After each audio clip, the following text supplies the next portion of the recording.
Assalamualaikum warahmatullahi wabarakatuh. Saya Sarli Gustia Putri dari kelompok 1. Di sini saya akan menjelaskan tentang kognisi sosial bersama anggota kelompok saya yaitu Heni Marsyalina, Aurelia Vanova, Natsua Anzila, Jamiatul Hari, dan juga Miftahul Ulum. Baik, berikutnya langsung saja, apa itu kognisi sosial? Kognisi sosial dapat didefinisikan sebagai proses mental yang melibatkan pengkodean, penyimpanan, dan pengambilan informasi yang berkaitan dengan interaksi sosial. Proses ini mencakup bagaimana individu menganalisis dan menginterpretasi informasi sosial untuk membuat penilaian dan keputusan dalam konteks interaksi dengan orang lain. Kognisi sosial adalah proses yang melibatkan persepsi, evaluasi, dan mengkategorikan orang lain. Karena banyaknya informasi sosial yang masuk dalam kognisi kita, maka diperlukan organizer kognitif yang disebut skema. Fungsi skema untuk menggambarkan bagaimana informasi sosial dipersepsi dan diorganisasikan secara selektif dalam ingatan. Dengan skema, maka orang lebih mudah dan efisien karena dalam skema tercakup juga kategorisasi. Di antaranya, keuntungan pemrosesan secara skematis adalah yang pertama membantu ingatan, yang kedua kecepatan pemroses mengingat meningkat.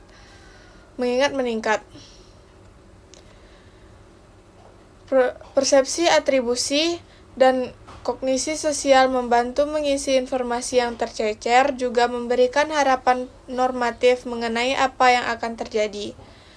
Skema bisa dibedakan menjadi 4 jenis, yakni 1. Self-schemas yang berisi tentang karakteristik diri sendiri. Yang kedua ada person schemas yang berisi tentang jenis manusia atau kelompok seperti stereotip. Yang ketiga ada role schemas yang berisi tentang kategori orang dalam peran sosialnya. Yang keempat ada event schemas or script yang berisi tentang pengetahuan, tipe urutan kejadian atau situasi sosial. Psikologi sosial menggunakan istilah ini untuk menerangkan cara-cara kita menginterpretasi, menganalisis, mengingat, dan menggunakan informasi tentang dunia sosial. Dengan kata lain, bagaimana kita berpikir mengenai orang lain. Kognisi sosial telah menjadi kerangka yang menuntun sebagian besar atau semua penelitian dalam bidang psikologi sosial. Berikut topik-topik yang terfokus terhadap psikologi sosial. Yang pertama ada komponen dasar kognisi sosial skema. Ini adalah kerangka mental yang menuntun kita untuk mengorganisasi sejumlah besar informasi dalam suatu cara yang efisien. Yang kedua ada jalan pintas mental. Teknik yang digunakan orang untuk mengurangi usaha kognitif guna memahami dan mendapatkan kejelasan mengenai dunia sosial. Misalnya dalam Kunda 1999. Yang ketiga ada tendensi khusus atau penyimpangan. Dalam pemikiran sosial kecenderungan yang dapat mengarahkan kita pada kesalahan-kesalahan, menyimpulkan tentang orang lain atau pada jenis kesalahan lain yang dapat terjadi dalam usaha kita untuk memahami dunia sosial. Yang keempat ada kompleksi hubungan antara efek, perasaan atau suasana hati kita saat ini dengan berbagai aspek kognisi sosial yang saling mempengaruhi. Manusia memiliki kapasitas kognitif yang terbatas untuk memproses informasi. Ketika tuntutan melebihi kapasitas ini, terjadi kejenuhan informasi, information overload. Untuk mengatasinya, digunakan strategi seperti heuristik, yaitu aturan sederhana yang memungkinkan pengambilan keputusan kompleks atau menyusun kesimpulan dengan cepat dan mudah. Strategi ini membantu menghemat usaha mental saat menghadapi banyak informasi. Selain heuristik, pemrosesan otomatis juga digunakan untuk melakukan beberapa aktivitas kognitif dan sosial secara otomatis tanpa usaha yang besar. sehingga mengurangi beban pikiran. Salah satu jenis heuristik adalah keterwakilan, di mana seseorang menilai sesuatu berdasarkan kemiripan dengan stereotip tertentu. Contohnya, seseorang yang berpakaian konservatif dan bersikap pemalu sering diasosiasikan sebagai pustakawan karena stereotip tersebut.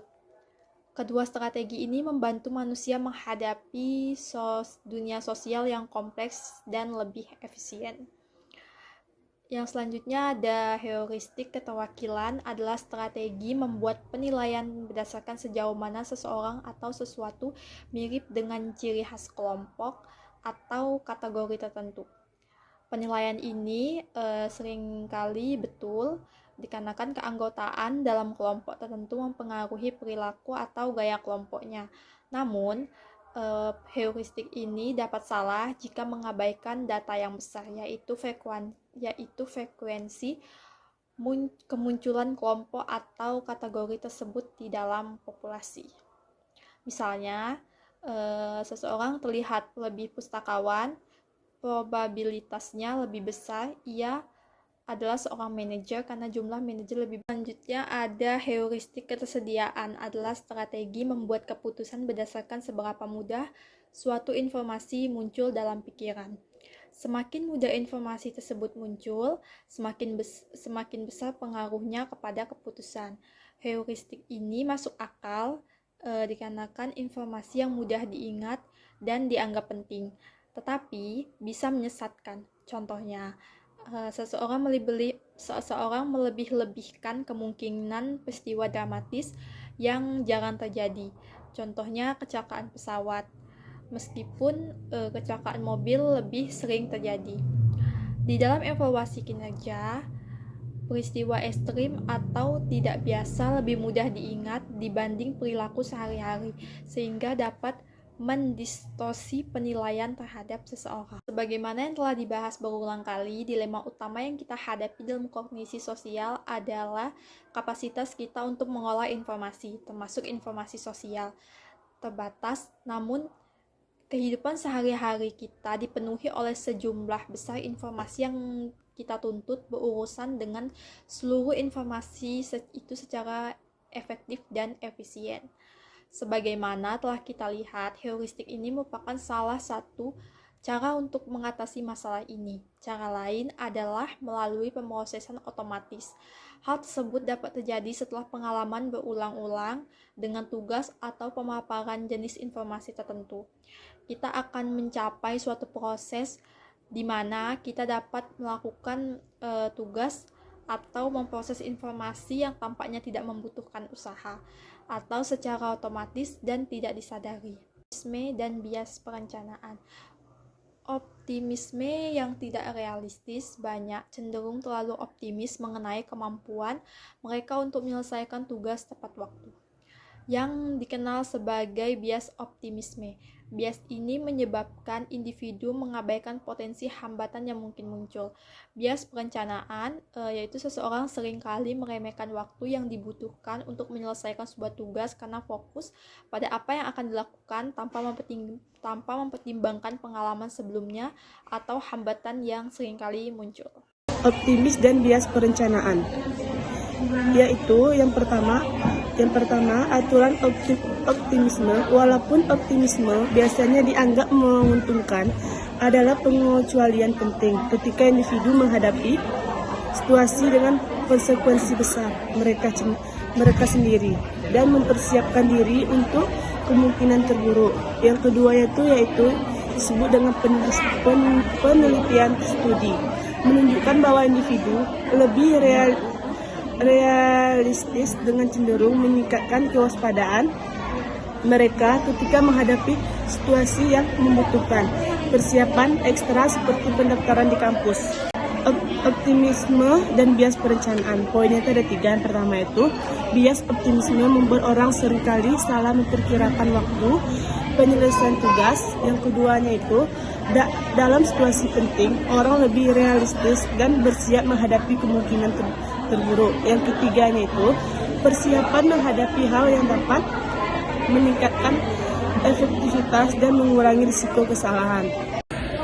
Apa itu kognisi sosial menurut teori? Kognisi sosial menurut teori itu adalah menonjolkan gagasan bahwa sebagian besar pembelajaran manusia terjadi dalam sebuah lingkungan sosial dengan mengamati orang lain.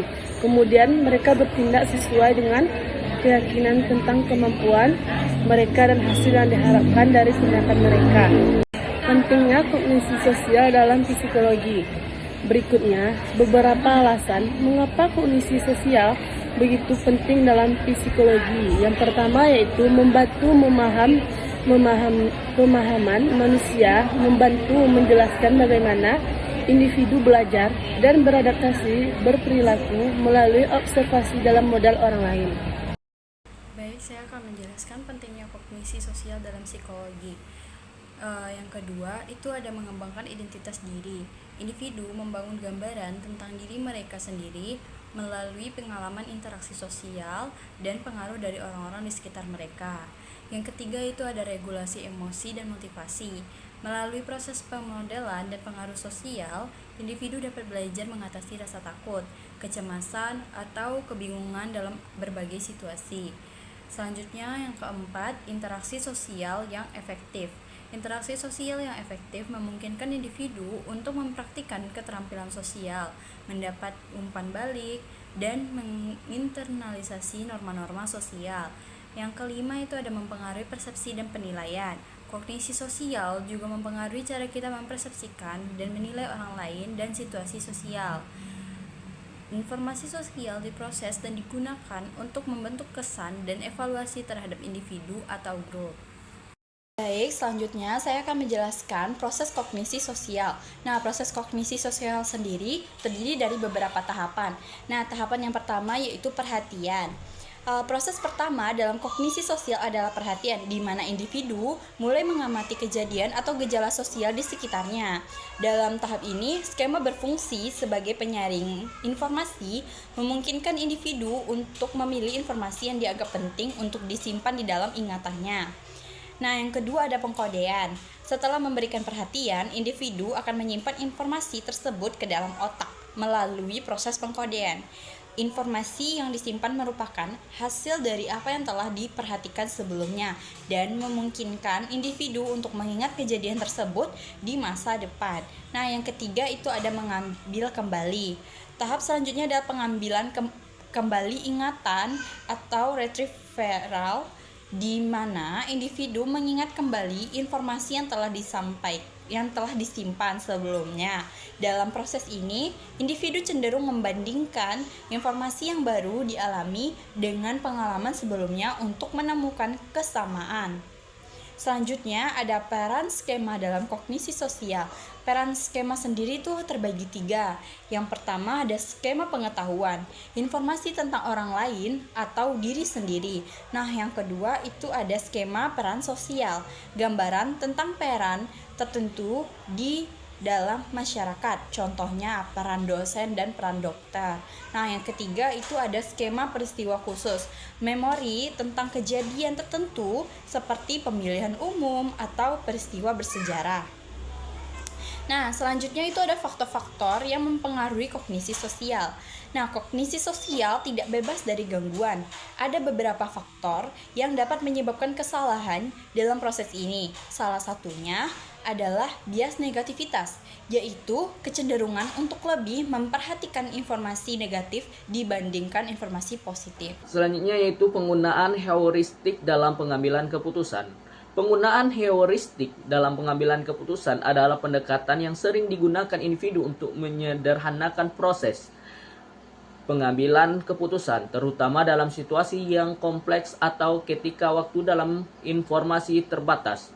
Heuristik berfungsi sebagai jalan pintas mental yang memungkinkan orang untuk membuat keputusan cepat tanpa harus menganalisis semua informasi yang tersedia secara dalam. Selanjutnya yaitu atribusi sosial. Atribusi adalah proses kognitif yang melibatkan penilaian tentang penyebab suatu peristiwa atau perilaku menurut Firth Heiders, yang merupakan pelopor dalam suatu atribus atribusi, terdapat dua jenis atribusi utama. Yang pertama yaitu atribusi internal dan yang kedua yaitu atribusi eksternal. Atribusi internal mengacu pada faktor-faktor pribadi seperti kepribadian atau disposisi. Sedangkan atribusi eksternal berhubungan dengan situasi atau kompleks yang mempengaruhi perilaku. Tahap proses atribusi. Yang pertama yaitu pengamatan perilaku. Individu mengamati perilaku orang lain secara langsung. Yang kedua, penilaian kedeliberan, yaitu menentukan apakah perilaku tersebut disengaja atau tidak. Yang penting untuk menilai keabsahan tindakan. Yang ketiga yaitu atribusi kausal, mengelompokkan penyebab perilaku ke dalam kategori internal ataupun eksternal. Faktor yang mempengaruhi atribusi yaitu ada 3. Yang pertama yaitu kekhususan, yaitu persepsi seseorang terhadap perilaku dapat berbeda tergantung konteks situasi. Yang kedua yaitu konsensus. Jika banyak orang bertindak dengan cara yang sama di dalam suatu situasi tertentu, individu cenderung menganggap perilaku tersebut sebagai hasil daripada faktor eksternal. Yang ketiga yaitu stabilitas, yaitu apakah penyebab dari suatu perilaku dianggap stabil atau tidak stabil juga mempengaruhi atribusi yang dibuat. Baik, lanjut materi selanjutnya itu contoh atribusi sosial. Yang pertama itu nilai ujian. Seorang siswa yang mendapatkan nilai buruk mungkin menyalahkan gurunya daripada mengakui bahwa dia tidak belajar. Nah, yang kedua itu kegagalan bisnis.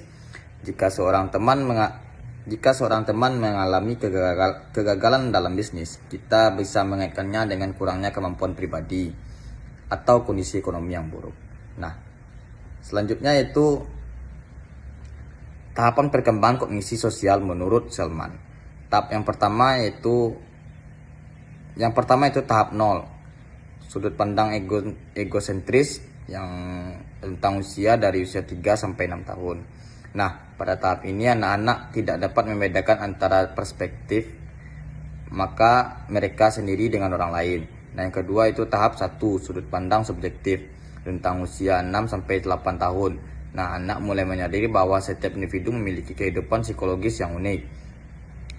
Yang ketiga itu tahap 2, sudut pandang timbal balik tentang usia dari 8 sampai 12 tahun. Pada tahap ini anak-anak mulai dapat merefleksikan pikiran dan perasaan mereka serta memahami subjektivitas orang lain. Selanjutnya itu yang keempat, tahap 3, sudut pandang pada orang ketiga tentang usia 10 sampai 12 tahun. Anak-anak dapat menempatkan diri mereka pada posisi orang ketiga yang netral, memahami bahwa pemikiran mereka bisa menjadi objek pemikiran orang lain dan sebaliknya. Yang kelima itu tahap 4, sudut pandang kemasyarakatan atau usia 2 di rentang usia pada 12 tahun ke atas. Nah, pada tahap ini individu mulai memahami tindakan, pikiran dan motif secara lebih mendalam, termasuk norma-norma sosial yang berlaku. Nah, selanjutnya itu ada juga pengaruh pengalaman pada lingkungan. Yang pertama itu interaksi sosial. Anak-anak yang terlibat dalam interaksi sosial yang beragam cenderung mengembangkan pemahaman yang lebih baik tentang perspektif orang lain. Yang kedua itu model perilaku.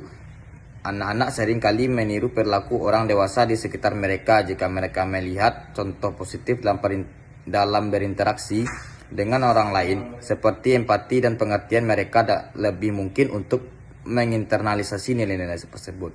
Yang ketiga yaitu pendidikan dan pembelajaran. Lingkungan pendidikan yang mendukung diskusi terbuka dan kolaborasi antar siswa dapat meningkatkan kemampuan anak untuk memahami sudut pandang yang berbeda. Nah, jadi kesimpulan dari materi ini, kognisi sosial adalah cabang psikologi yang mempelajari bagaimana individu memproses, menyimpan dan menerapkan informasi tentang interaksi sosial, melibatkan elemen-elemen seperti pengkodean, penyimpanan, dan pengambilan informasi. Proses kognitif ini mencakup persepsi, evaluasi dan pengkategorian yang mempengaruhi cara kita menilai orang lain, serta membantu individu mengatur emosi dan motivasi untuk beradaptasi dalam berbagai situasi sosial. Kognisi sosial memiliki aplikasi luas dalam psikologi klinis dan perkembangan, serta berperan dalam memahami gangguan psikologis dan dinamika hubungan antar pribadi. Selain itu, tahapan perkembangan kognisi sosial menurut Robert Salman menunjukkan pentingnya pengalaman sosial dan lingkungan dalam membentuk kemampuan dan memahami perspektif orang lain. Secara keseluruhan, kognisi sosial mendukung fungsi individu dalam konteks sosial dan meningkatkan kualitas interaksi serta pengalaman hidup. Baiklah, mungkin itu saja dari kelompok kami. Saya akhiri dengan Assalamualaikum warahmatullahi wabarakatuh.